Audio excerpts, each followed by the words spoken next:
কি বলবে তুমি আমাকে? আর কি বলার বাকি আছে তোমার? আমি তো সব নিজের চোখের সামনেই দেখতে পাচ্ছি, কিন্তু কিন্তু তুমি এটা কি করে করতে পারলে? আমি তো তোমাকে ভালোবেসেছিলাম, বিশ্বাস করেছিলাম, কিন্তু তুমি আমার ভালোবাসার সুযোগ নিয়ে আমাকে ঠকিয়েছো। আর তখন সে দেখতে পায় যে রাজকুমার ঘোড়া ছুটিয়ে তার সামনে দিয়ে কোথাও একটা চলে গেল। এ কি, মনে হলো রাজকুমার। হ্যাঁ হ্যাঁ, রাজকুমারই তো। সে তো ঘোড়া ছুটিয়ে চলে গেল মনে হয়, কিন্তু রাজকুমার এদিকে কোথায় গেল? মহারাজ, আর একটু দেরি করবেন না। রাজকুমার কক্ষে প্রবেশ করার আগে আপনি এক্ষুনি শুয়ে পড়ুন। আর হ্যাঁ, আপনার সবকিছু মনে আছে তো? আমাদের পরিকল্পনা অনুযায়ী কিন্তু আমাদের কাজটা করতে হবে। হ্যাঁ হ্যাঁ রানী, আমার সবকিছু মনে আছে। কে কে আপনি? সেই তখন থেকে আমি আপনাকে জিজ্ঞাসা করছি, কিন্তু আপনি তো কোনো কথার উত্তরই দিচ্ছেন না। আর তাছাড়া আপনি কি করে এভাবে মুখ ঢেকে রাজপ্রাসাদের ভেতরে ঢুকে পড়লেন বলুন তো? আর শুধু তাই নয়, আপনি তো আমার বারান্দাতে পর্যন্ত চলে এসেছেন। এখনো ভালোই ভালো আপনাকে বলছি, বলুন আপনি কে? আপনার পরিচয়টা না দিলে কিন্তু এর পরিণাম ভালো হবে না। এই কথা বলতেই মেয়েটি তার শরীর থেকে সে কালো চাদরটি সরিয়ে ফেলে। এ কি? কে আপনি? আপনাকে তো আমার বড্ড চেনা চেনা লাগছে। কোথায় যেন দেখেছি, আপনাকে ঠিক মনে পড়ছে না। আপনি আমাকে শুধুমাত্র একবার দেখেছেন, তাই তো আমাকে চিনতে পারছেন না। আমি যে ফুলকুমারীর দিদি, আপনাদের বিয়ের অনুষ্ঠানে আমি এসেছিলাম। ও আচ্ছা, আপনি তাহলে ফুলকুমারীর দিদি। কিন্তু আপনি এখানে কেন এসেছেন বলুন? আসলে আমি ফুলকুমারীর সাথে দেখা করতে রাজপ্রাসাদে এসেছি, কিন্তু ওকে কোথাও কোথাও খুঁজে পাইনি। আর তারপরে আমি এখানে এসেছি, আর এখানে এসেই আপনাকে দেখতে পেলাম। কিন্তু ফুলকুমারী ফুলকুমারী কোথায় আছে? ফুলকুমারীর কথা আপনি আমার সামনে আর একটি বারের জন্যও বলবেন না। আমি ফুলকুমারীকে ঘেন্না করি। ও আমার সাথে প্রতারণা করেছে, ও আমাকে ঠকিয়েছে, ও আমার ভালোবাসার নামে মিথ্যে ভালোবাসার অভিনয় করেছে আমার সাথে। না না না, এটা কিছুতেই হতে পারে না। আর তাছাড়া আমি বুঝতে পারছি না ফুলকুমারী এমন কি করেছে যার কারণে আপনি এমন কথা বলছেন। শুনতে চান আপনার বোন কি করেছে? তাহলে শুনুন। এরপর রাজকুমার সব ঘটনা ফুলপরীকে খুলে বলে। জানিস বাবা, আজ না আমি বড্ড খুশি। আর মাঝে মাত্র একটা দিন, তারপরই তোর সাথে কুমকুমের বিবাহ হবে। আমি তোকে বিবাহ করানোর জন্য কত চেষ্টা করেছি, কত দেশের কত রাজকন্যা দেখেছি, কিন্তু তুই তো কোনোভাবেই বিয়ে করতে চাসনি, কারণ তুই তোর মনের মতো যোগ্য মেয়ে খুঁজছিলি। আর অবশেষে তুই কুমকুমকে নিজের যোগ্য জীবনসঙ্গী হিসাবে পেয়েও গেছিস। আর এবার আমার স্বপ্ন পূরণ হতে চলেছে। আমি আমার পুত্রবধূকে দেখে যেতে পারবো। এসব তুমি কি বলছো কি মা? তুমি তোমার পুত্রবধূকে দেখে যেতে পারবে না মানে? কোথায় যাবে তুমি? আমি তোমাকে কোথাও যেতে দেব না। তুমি আমাকে কথা দাও, তুমি আর কখনো কোনো দিনও এরকম ভাবে কোনো কথা বলবে না। আর তুমি কথা দাও, তুমি আমাকে ছেড়ে কখনো কোনো দিনও কোথাও যাবে না। সে কথা কি আর দেয়া যায় বাবা? তোর বাবা যেমন আমাদের কাউকে কিচ্ছু না বলে এই পৃথিবী থেকে বিদায় নিয়েছে, তেমনটা তো আমার সাথেও ঘটতে পারে, তাই না? তবে খুশির ব্যাপার হলো এটাই যে আমি বেঁচে থাকতে তোর বিয়েটা দেখে যেতে পারবো। আর কিচ্ছু চায় না আমার বাবা। মা, তুমি আর দিদিমা ছাড়া আমার যে আর কেউ নেই। আর তোমাদের দুজনেরই কেউ যদি আমার জীবন থেকে চলে যাও, তাহলে যে আমি সেটা সহ্য করতে পারবো না। তাই বলছি, তুমি যদি আর কখনো এরকম কথা বলো তাহলে কিন্তু খুব খারাপ হবে মা। না না বাবা, আর এসব কথা বলবো না। তবে মাত্র একটা দিন পরই এই রাজবাড়িতে রাজবধূ আসবে, আর আমার কত কাজ পড়ে আছে। ওদিকে বিয়ের তত্ত্ব দিয়ে এসেছি ঠিকই, কিন্তু নিজের রাজপ্রাসাদের সবকিছু এখনো গোছানোই হয়নি। আমি যাই, ওদিকে যাই, আর দেখি তোর দিদিমা কি করছে। এই কথা বলে রানী তাড়াতাড়ি করে রাজকুমার প্রতাপের কক্ষ থেকে বেরিয়ে যায়। সত্যি তো, আর মাত্র একটা দিন মাঝে, তারপর আমি আমার পছন্দের মানুষকে চিরকালের মতো আমার কাছে পেয়ে যাব। আর এটা ভেবে আমার বড্ড খুশি লাগছে। কিন্তু মায়ের কথাখানা আজ আমার মনে বড্ড আঘাত দিয়েছে। কিন্তু এমনটা কেন মনে হলো আমার? এর আগে তো মা কতবার এই কথা বলেছে, কিন্তু আমার এতটা কষ্ট হয়নি। তাহলে আজ কেন কেন আমার মনটার মধ্যে ছটফট করছে? মহারাজ, আমি তো ভাবতেই পারিনি রাজকুমার সবকিছু এত সহজে মেনে নেবে। সত্যি এবার আমাদের বুদ্ধিটা কাজে লেগেছে বলুন। আর তাছাড়া রাজকুমারকে কে বলবে বলুন তো যে আপনি অসুস্থতার নাটক করেছেন? আর তাছাড়া বিয়েটা আগে হয়ে যেতে দিন, তারপর রাজকুমার জানলেও কোনো অসুবিধা হবে না। তখন ঠিক আমরা ওকে আবার সামলে নেব। এখন সব থেকে বড় ব্যাপার হলো আমাদের রাজকুমারকে সুখে দেখা। হ্যাঁ হ্যাঁ, সেটা অবশ্যই। তুমি ঠিক বলেছ রানী। এখন কাল সকাল সকাল যত তাড়াতাড়ি সম্ভব উর্মিমালার সাথে রাজকুমারের বিয়েটা সম্পূর্ণ হলেই ভালো। আমি আমি খুব ভালো করেই বুঝে গেছি আমাকে বাধ্য হয়ে হলেও রাজকুমার প্রতাপকেই বিবাহ করতে হবে। কারণ দিদি আর দাদাবাবু আমাকে অনেক অনুরোধ করেছে। আমি যে কোনোভাবেই তাদের অনুরোধ ফেলতে পারছি না। আমি যদি তাদের কথা না মেনে নেই তাহলে সত্যিই তো তারা বড্ড বিপদে পড়ে যাবে। রাজপ্রাসাদের কাজটাও চলে যেতে পারে। তখন তখন তারা কিভাবে বাঁচবে? আমার না হয় যা হয় হোক, কিন্তু ওনাদের তো কোনো বিপদে আমি ফেলতেই পারি না। তবে আমিও কিছুতেই আমার মনকেও যে স্থির করতে পারছি না। আর এই মুহূর্তে বিবাহ সে তো একেবারেই অসম্ভব। আমি এক কাজ করি, মালিনী দিদিকে গিয়ে ভালো করে একটু বুঝিয়ে বলি, দেখি সে কোনোভাবেই বিয়েটা পিছিয়ে দিতে পারে কিনা।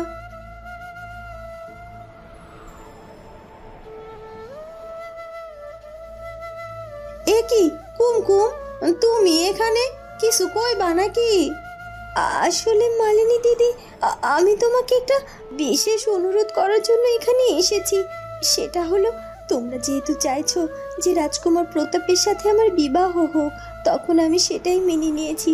কিন্তু আমার একখানা অনুরোধ আছে, আর সেটা হলো আমি চাইছি যে আমাদের বিয়েটা যদি আরো 2-1 দিন পিছিয়ে দেওয়া যেত তাহলে আমার জন্য বড্ড ভালো হতো। আসলে আমি একটু নিজের মনকে একটু স্থির করার জন্য একটু সামান্য সময় চাইছি।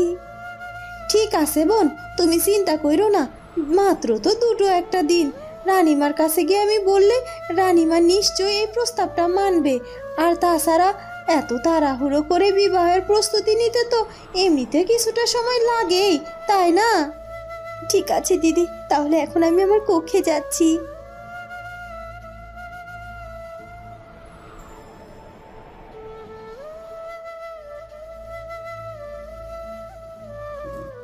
এতক্ষণ আমি আপনাকে যা যা বললাম সব শুনলেন তো? এবার বলুন, ফুলকুমারীকে আমাকে ঠকায়নি? রাজকুমার, আমি আপনার কথা শুনে বড্ড অবাক হয়ে যাচ্ছি। কিন্তু আপনি যত যাই বলুন না কেন, আমার বিশ্বাস এর মধ্যে কোনো না কোনো কারণ আছে। আর আমার মনে হচ্ছে হয়তোবা ফুলকুমারীকে আপনি ভুল বুঝছেন। এখন আমি ফুলকুমারীকে যতটুকু চিনি, ও কিছুতেই এমন কাজটা করতে পারে না। ও যে একটা নিষ্পাপ মেয়ে। আমারও ঠিক একই জিনিস মনে হয়েছিল, কিন্তু যখন দেখলাম ফুলকুমারী আমার বন্ধুকে পর্যন্ত বিয়ে করতে যাচ্ছে, তখন তখন আর আমি কি করে ফুলকুমারীকে বিশ্বাস করতে পারি বলুন? সব থেকে বড় কথা হলো ফুলকুমারী আমাকে চিনতেই চাইল না। রাজকুমার, সব সময় চোখের দেখায় যে সত্যি হবে এমনটা তো নাও হতে পারে। এর মধ্যে কোনো না কোনো ব্যাপার আছে রাজকুমার। আমার মনে হয় যা কিছু ঘটছে এর মধ্যে কোনো কারণ আছে। আর আপনি আমাকে বলুন না এখন ফুলকুমারী কোথায় আছে? আমি গিয়ে ফুলকুমারীর সাথে দেখা করতে চাই। এরপর রাজকুমার চন্দ্র ফুলকুমারী কোথায় আছে সেটা ফুলপরীকে জানিয়ে দেয়।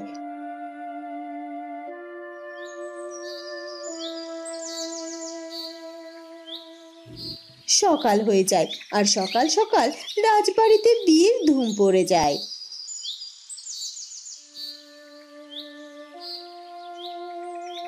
কি হলো কি রাজকুমার, তুমি এখনো তৈরি হওনি? আর কিছুক্ষণ পরই বিবাহের অনুষ্ঠান শুরু হয়ে যাবে। এমনকি উর্মিমালা বধূবেশে রাজপ্রাসাদে এসে হাজির হয়ে যাবে। কিন্তু তুমি এত বিলম্ব কেন করছো রাজকুমার? তুমি ভুলে যেও না, তোমার পিতামশাইয়ের শরীরটা খুব একটা ভালো নেই। তাই বলছি, তুমি আর দেরি করে তাকে আর আঘাত দিও না। তাড়াতাড়ি তৈরি হয়ে রাজপ্রাসাদে এসো, আর আমি উর্মিমালাকে নিয়ে বিয়ের মণ্ডপে যে হাজির হচ্ছি। এ কথা বলে রানী সেখান থেকে চলে যায়। তাহলে তাহলে কি সত্যি সত্যি আমাকে বিবাহ করতে হবে? আমি কি করে বিবাহটা করব? আমার যে বারবার ফুলকুমারীর কথা মনে পড়ে যাচ্ছে, কিন্তু তারপর তো আমি পিতামশাইকে কথা দিয়েছি। এখন যদি আমি আমার পিতামশাইয়ের কথা না শুনি, তাহলে তো পিতামশাই আরো অনেক বেশি অসুস্থ হয়ে পড়বেন। আর ফুলপরি যা বলল সেটাও তো হতে পারে। হয়তো হয়তো কোথাও কোনো একটা ভুল হচ্ছে, কিন্তু এই ভুল কি করে খুঁজে বের করব? হে বিধাতা, তুমি আমাকে পথ দেখাও বিধাতা। আর তখনই রাজকুমার মেঝেতে তাকাতেই দেখতে পায় সেখানে রানীমায়ের পায়ের নুপুরটি পড়ে আছে। মায়ের নুপুর? হ্যাঁ হ্যাঁ, তাই তো, এটাই তো মায়ের অনেক শখের নুপুর। কিন্তু এখানে এটা পড়ে আছে কিভাবে?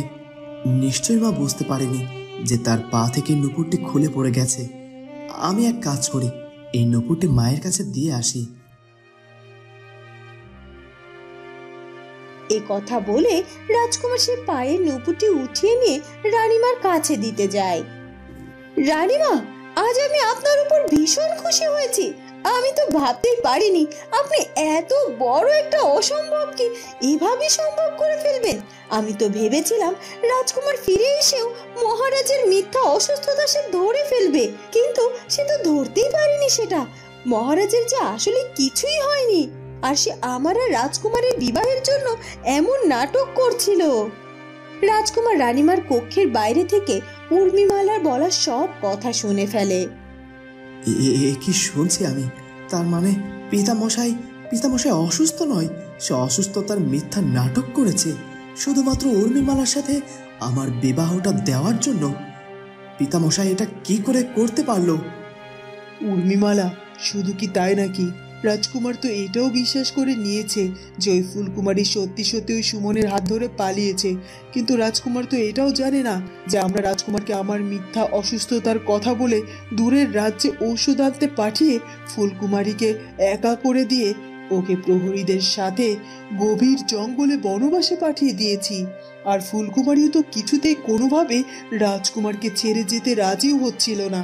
আমি ফুলকুমারীকে বুঝিয়েছি যে রাজকুমার অরুণ তাকে ঘৃণা করেছে, তাকে ত্যাগ করেছে, সে চায় না সে প্রাসাদে থাকুক। আর তাই তো সে এক রাতেই এই রাজ্য ছেড়ে অন্য রাজ্যে গিয়েছে। আর তাই তো ফুলকুমারী বাধ্য হয়ে আমার দেওয়া বনবাস গ্রহণ করেছে। ফুলকুমারী সত্যি সত্যি ভেবেছিল যে রাজকুমার হয়তো বা সত্যি সত্যি ফুলকুমারীকে ত্যাগ করেছে। আর তাই তো আমি ওদের দুজনকে এত তাড়াতাড়ি আলাদা করতে পেরেছি। এসব আমি কি শুনছি? আমার আর আমার ফুলকুমারীকে আলাদা করার জন্য এত কিছু করেছে, আর আমার নামে ফুলকুমারীকে মিথ্যে কথা পর্যন্ত বলেছে। তার মানে ফুলকুমারী যা করেছে আমার উপর অভিমান করেই করেছে। না না, এটা কিছুতেই হতে পারে না। আমি আমার ফুলকুমারীর কাছে যাব, আর রাজকুমার প্রতাপের সাথে ফুলকুমারীর বিয়েটা আমাকে ভাঙতেই হবে। কিন্তু তার আগে বাবা মায়ের সম্মুখীন আমাকে হতেই হবে। এই কথা বলে রাজকুমার আর একটু দেরি না করে তার মায়ের কক্ষের ভেতরে প্রবেশ করে। রাজকুমারকে দেখে তারা বেশ অবাক হয়ে যায়। ছি ছি ছি ছি! বাবা, মা, তোমরা আমার ফুলকুমারীকে নিয়ে এত নোংরা পরিকল্পনা করলে কিভাবে? ওকে বনবাসে পাঠিয়েছো। আমি আমি আমার ফুলকুমারীকে তোমাদের ভরসায় রেখে গিয়েছিলাম, কিন্তু তোমরা কি করলে? এতটা ছলনা কি করে করতে পারলে তোমরা? ছি ছি ছি! তোমাদের কাছে এটা আমি আশা করিনি। এ কথা বলে রাজকুমার আর একটু দেরি না করে রাজপ্রাসাদ থেকে বেরিয়ে পড়ে।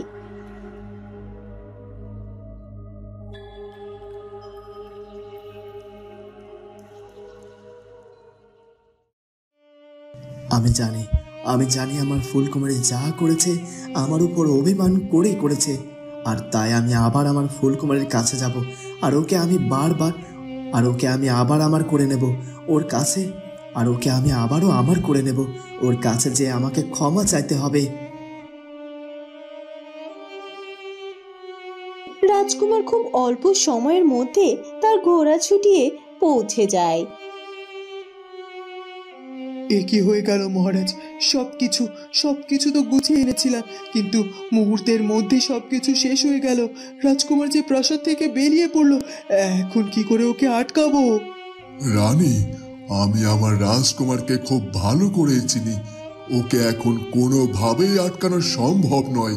আর আমি এ কথা তোমাদেরকে আগেই বলেছিলাম, কিন্তু তোমরা কেউ আমার কোনো কথাই শোনোনি।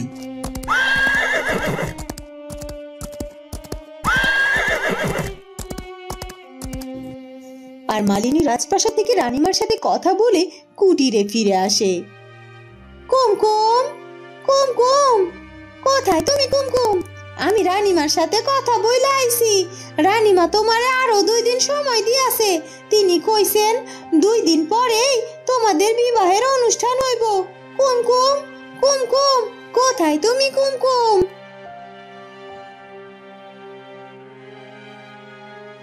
কুমকুম তো ঘরে নাই, সকাল সকাল ঘর থেকে বাহির হইয়া গেল।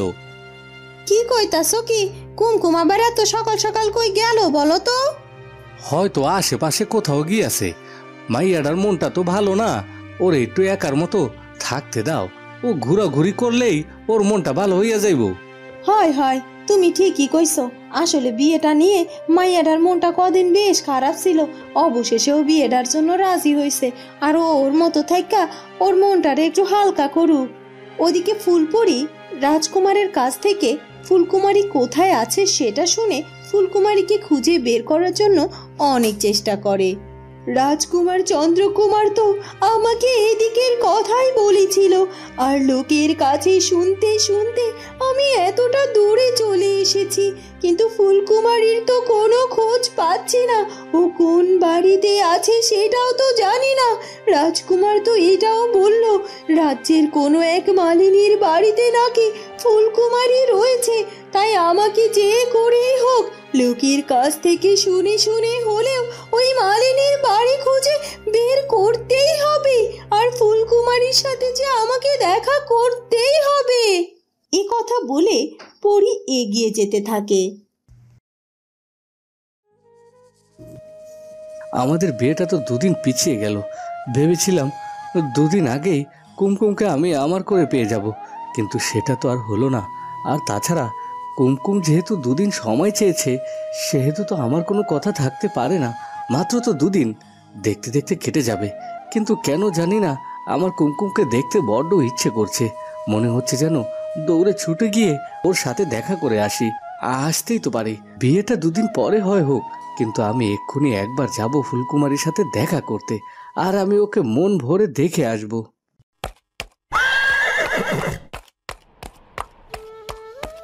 এই তো আমি চলে এসেছি। আর একটু সামনে এগিয়ে গেলেই ওই মালিনীর বাড়িতে আমি গেলে আমার ফুলকুমারীকে পেয়ে যাব। এবার কোনোভাবে আর আমি আমার ফুলকুমারীকে এখানে রেখে যাব না। ওকে আমি এখান থেকে নিয়ে বহু দূর চলে যাব, যেখানে আমাদের কেউ চিনবে না। এরপর আমরা দুজনে সুন্দরভাবে জীবনযাপন করব। এরপর রাজকুমার কিছুটা দূর এগিয়ে যায়, আর এগিয়ে গিয়ে দেখতে পায় ফুলকুমারী সেখানে একটি জঙ্গলের মধ্যে মন খারাপ করে বসে আছে। ওই তো আমার ফুলকুমারী। ও নিশ্চয় আমার উপর অভিমান করে মন খারাপ করে বসে আছে। সে আমার কথায় ভাবছে। ফুলকুমারী, আর তোমাকে কষ্ট পেতে হবে না, আমি চলে এসেছি। এবার থেকে তোমাকে আর আমাকে কেউ কখনো কোনো দিন আলাদা করতে পারবে না ফুলকুমারী। এ কথা বলে রাজকুমার আর একটু দেরি না করে ফুলকুমারীর সামনে গিয়ে হাজির হয়। এ কি রাজকুমার চন্দ্রকুমার? কিন্তু রাজকুমার চন্দ্রকুমার আবার এখানে কি করে এলো? সে তো আমাকে ফেলে চলেই গিয়েছিল। সে আমার কোনো কথা শোনেনি। সে কি সত্যি সত্যি আমার সামনে এসেছে, নাকি আমি তখন থেকে শুধুমাত্র তার কথা ভাবছি দেখে আমি তাকে সামনাসামনি দেখতে পাচ্ছি? এইটা আবার আমার স্বপ্ন নয় তো? এই যে আপনি কেন বারবার আমার সামনে আসছেন বলুন তো? আমি আপনার কথা আর ভাবতে চাই না, তারপরও কেন আপনি বারবার আমার সামনে এসে ভাবে হাজির হচ্ছেন? চলে যান বলছি, চলে যান আমার কাছ থেকে, কারণ আমি খুব ভালো করেই জানি আপনি আমার বাস্তব নয়, আপনি আমার স্বপ্ন। না ফুলকুমারী, না, আমি তোমার স্বপ্ন নই, আমি তোমার বাস্তব। তোমার কাছে এসেছে ফুলকুমারী, আর তোমাকে এখান থেকে নিয়ে বহু দূরে চলে যাব ফুলকুমারী। বন্ধুরা, কি হতে চলেছে এরপর সেটা জানবো আমরা ফুলকুমারী গল্পের পরবর্তী পর্বে। আর আমাদের আজকের গল্পটি ভালো লাগলে অবশ্যই আমাদের চ্যানেলটিকে সাবস্ক্রাইব করে দিও। দেখা হবে পরবর্তী পর্বে। ধন্যবাদ।